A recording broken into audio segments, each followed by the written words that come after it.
got a guy who makes fake Tide. He prints up his labels, he sticks them on the orange buckets, and he sells them as 5-gallon buckets of Tide. They're called bucket sellers, and they've sprung up all over the country.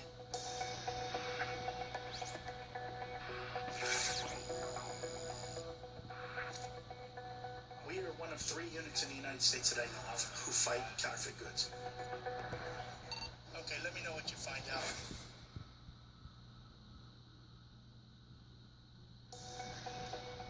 Dave Lake runs the Organized Commercial Crimes Unit of the Phoenix Police Department. With a team of 9 undercover agents, the unit works over 2,500 cases each year. The shadow economy is about commerce. It's about illegal commerce. And the biggest threat in the shadow economy, of course, is IPR, which is intellectual property rights or counterfeit goods. It is a parasite on legitimate commerce, and it drains away money that we rely on as a society. Today, Lake and his team are taking down the counterfeit Tide brewer, who's working out of a self-storage facility.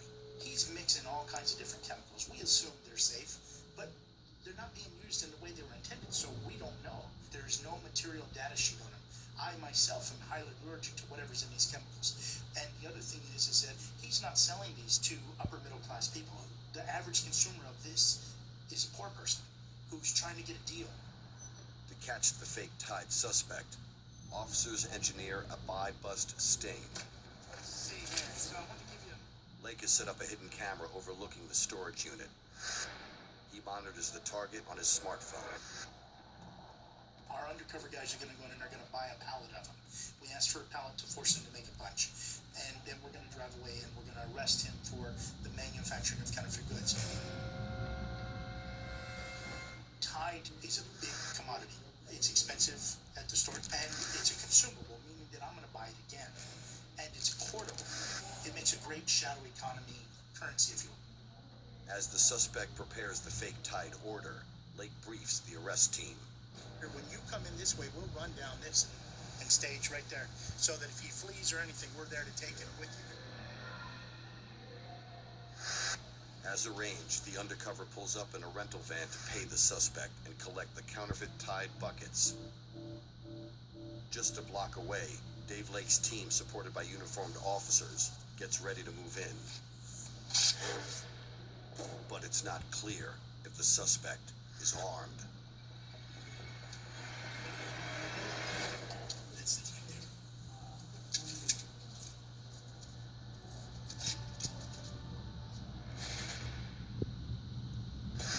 In the black market, the fake Tide scam is in fact a better business than selling crack or meth off a corner. It's a lot safer. Rivals are less likely to kill you for your turf. And you might think you're invisible to the cops, but not in Phoenix. We have to stay here because guns are going to be pointed this way, so when we get it there, we're going to stay back.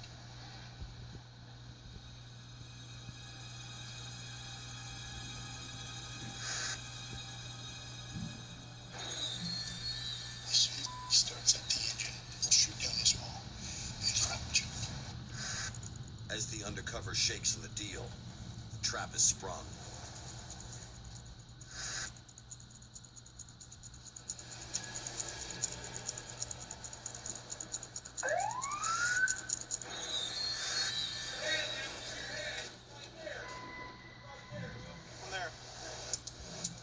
Fake detergent is an easy scam in the shadow economy. There's a never-ending demand. He's going to spend $6 for a bucket, and he's going to spend a little bit of money for his soap. The water's free. Any weapons on you, man? A knife right there on the secret there. Okay. Well, he's probably costing him $10 to $12 for a bucket, and he's going to sell it to us for $45. So his profit's going to be extremely high. Now you compare that to drugs, and every person whose hand is in the process of making and manufacturing and moving the drugs into the United States, they all take a percentage. They're not getting 500% markup. But this guy's going to make almost 300% markup on this thing. You're under arrest for trafficking and manufacturing and selling counterfeit goods. You're faking that Tide. That's not real Tide. And we've been buying from you for a while with a lot of different folks, but you know that's against the law, so we're not going to play any games. Take you down there, read your rights, talk to you about it, see what's going on, okay? This stuff burns my hands, by the way. I don't know what's in that, but I'm allergic to it. You should feel bad. But Lake encounters a problem. Ideally, everything operationally went perfect, but you can never count on the suspects, right? Ideally, he would have had the stickers put on the buckets. We've bought other loads from him that had the stickers on the buckets, so our case is fine. But the big load that we just picked up, his production operation wasn't good, strong enough to. Basically, he didn't get a chance to print the labels. And a counterfeit item without a label is not a counterfeit item. It's just a cheap one. In the counterfeit world, it's the label that makes the sale, but it's also what gets you busted.